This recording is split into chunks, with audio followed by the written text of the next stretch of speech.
In mathematics, and in particular linear algebra, a skew-symmetric matrix is a square matrix whose transpose is also its negative, that is, it satisfies the condition A equals AT. If the entry in the ith row and jth column is aij, i.e., A equals, then the skew-symmetric condition is aij equals minus ag. For example, the following matrix is skew-symmetric. Properties. We assume that the underlying field is not of characteristic 2. That is, that 1 plus 1 0, where 1 denotes the multiplicative identity and 0 the additive identity of the given field. Otherwise, a skew-symmetric matrix is just the same thing as a symmetric matrix. Sums and scalar multiples of skew-symmetric matrices are again skew-symmetric. Hence, the skew-symmetric matrices form a vector space. Its dimension is n. 2. Let M(AT_n) denote the space of n times n matrices.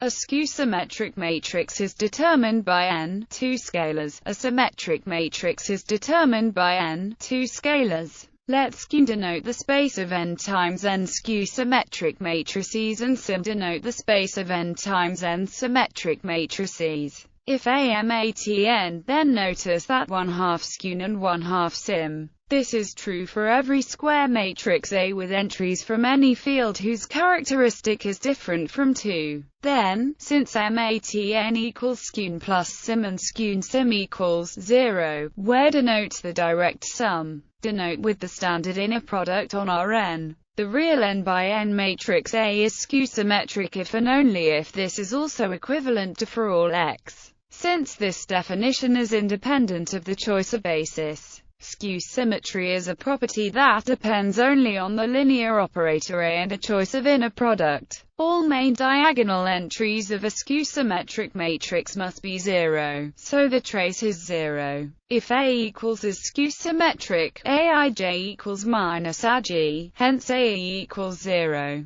3×3 skew-symmetric matrices can be used to represent cross products as matrix multiplications. Determinant let A be a n times n skew-symmetric matrix. The determinant of A satisfies det equals n det. In particular, if n is odd, and since the underlying field is not of characteristic 2, the determinant vanishes. This result is called Jacobi's theorem, after Carl Gustav Jacobi. The even-dimensional case is more interesting. Det equals Pf2. This polynomial is called the Pfaffian of A and is denoted Pf. Thus the determinant of a real skew-symmetric matrix is always non-negative. However, this last fact can be proved in an elementary way as follows. The eigenvalues of a real skew-symmetric matrix are purely imaginary, and to every eigenvalue there corresponds the conjugate eigenvalue with the same multiplicity. Therefore, as the determinant is the product of the eigenvalues, each one repeated according to its multiplicity, it follows at once that the determinant, if it is not 0, is a positive real number. The number of distinct terms S in the expansion of the determinant of a skew-symmetric matrix of order n has been considered already by Cayley, Sylvester, and Pfaff.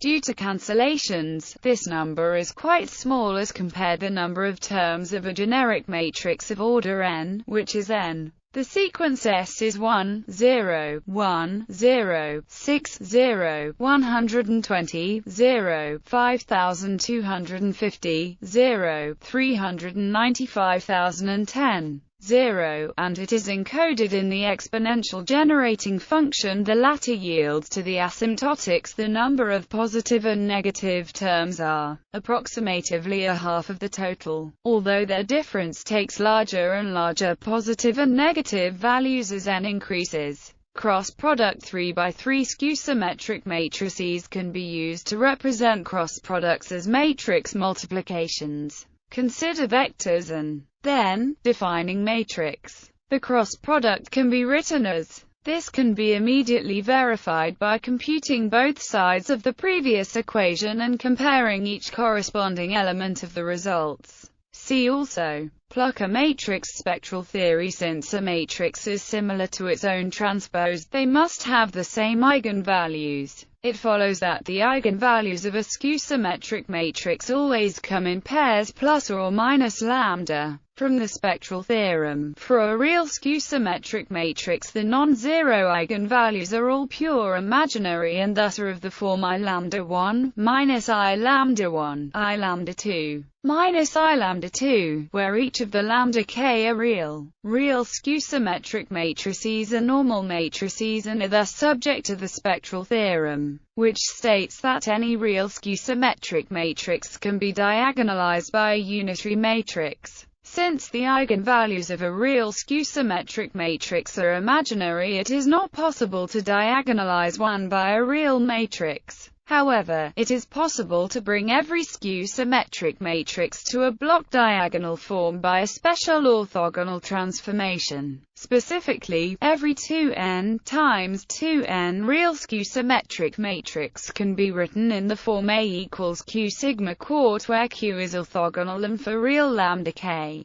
The non-zero eigenvalues of this matrix are plus or minus I lambda k. In the odd-dimensional case, sigma always has at least one row and column of zeros. More generally, every complex skew-symmetric matrix can be written in the form A equals U sigma ut, where U is unitary and sigma has the block diagonal form given above with complex lambda k. This is an example of the Euler decomposition of a complex square matrix. Skew-symmetric and alternating forms. A skew-symmetric form phi on a vector space V over a field K of arbitrary characteristic is defined to be a bilinear form phi V times Vk such that for all V, W in V, phi equals minus phi. This defines a form with desirable properties for vector spaces over fields of characteristic not equal to 2. But in a vector space over a field of characteristic 2, the definition is equivalent to that of a symmetric form, as every element is its own additive inverse. Where the vector space V is over a field of arbitrary characteristic including characteristic 2,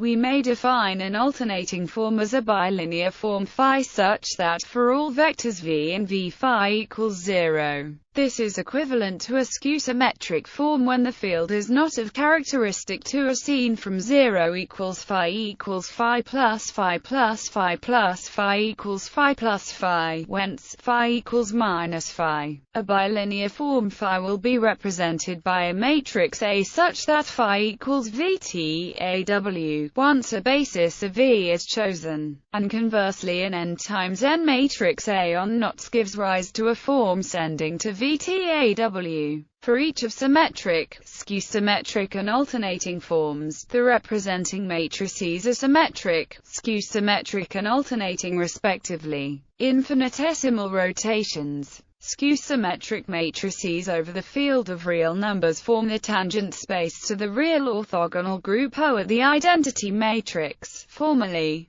the special orthogonal Lie algebra. In this sense, then, skew-symmetric matrices can be thought of as infinitesimal rotations. Another way of saying this is that the space of skew-symmetric matrices forms the Lie algebra O of the Lie group O. The Lie bracket on this space is given by the commutator. It is easy to check that the commutator of two skew-symmetric matrices is again skew-symmetric. The matrix exponential of a skew-symmetric matrix A is then an orthogonal matrix R. The image of the exponential map of a Lie algebra always lies in the connected component of the Lie group that contains the identity element. In the case of the Lie group O, this connected component is the special orthogonal group SO, consisting of all orthogonal matrices with determinant 1. So R equals EXP will have determinant plus 1. Moreover, since the exponential map of a connected compact Lie group is always surjective, it turns out that every orthogonal matrix with unit determinant can be written as the exponential of some skew-symmetric matrix. In the particular important case of dimension n equals 2, the exponential representation for an orthogonal matrix reduces to the well-known polar form of a complex number of unit modulus. Indeed, if n equals 2, a special orthogonal matrix has the form with A2 plus B2 equals 1. Therefore, putting A equals cos theta and B equals sin theta, it can be written, which corresponds exactly to the polar form cos theta plus I sin theta equals A theta of a complex number of unit modulus. The exponential representation of an orthogonal matrix of order n can also be obtained starting from the fact that in dimension n any special orthogonal matrix R can be written as R equals QS quart, where Q is orthogonal and S is a block diagonal matrix with blocks of order 2 plus 1 of order 1 if n is odd. Since each single block of order 2 is also an orthogonal matrix, it admits an exponential form. Correspondingly, the matrix S writes as exponential of a skew-symmetric block matrix sigma of the form above, S equals exp, so that R equals Q exp Qt equals exp, exponential of the skew-symmetric matrix Q sigma quart. Conversely, the surject of A of the exponential map, together with the above-mentioned block diagonalization for skew-symmetric matrices, implies the block diagonalization for orthogonal matrices, coordinate-free. More intrinsically, skew-symmetric linear transformations on a vector space V with an inner product may be defined as the bivectors on the space, which are sums of simple bivectors. The correspondence is given by the map where is the covector dual to the vector. In orthonormal coordinates, these are exactly the elementary skew-symmetric matrices. This characterization is used in interpreting the curl of a vector field as an infinitesimal rotation or curl, hence the name skew-symmetrizable matrix. An n by n matrix A is said to be skew-symmetrizable if there exists an invertible diagonal matrix D and skew-symmetric matrix S such that S equals star. For real n by n matrices, sometimes the condition for D to have positive entries is added.